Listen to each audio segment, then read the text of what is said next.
Zooming in and out of our Gantt chart is something we do all the time, but did you know that you can use the timeline zoom as well?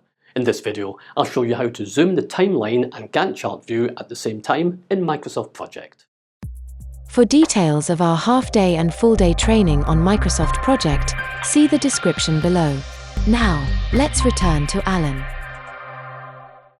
Okay, so here we are in our Microsoft Project plan, and we're zoomed out to see the whole of the plan. Now, if we zoom in and we look at our timeline view, we have a green box around part of our timeline. This mirrors the zoom and the number of tasks shown on the Gantt chart. So, for example, if we move left and right on the green box, it does the same in the Gantt chart.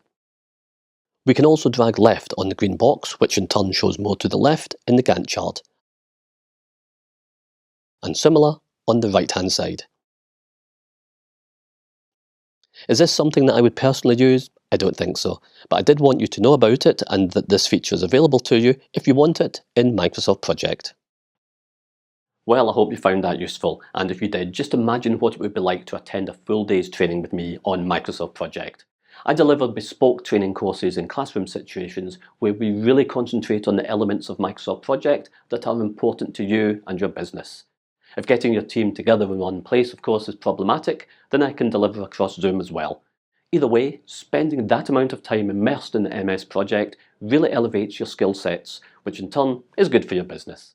If you'd like to know more about these formal courses, or anything else for that matter, then my contact details are on screen. Thanks for watching, and I'll see you again soon. Bye bye now.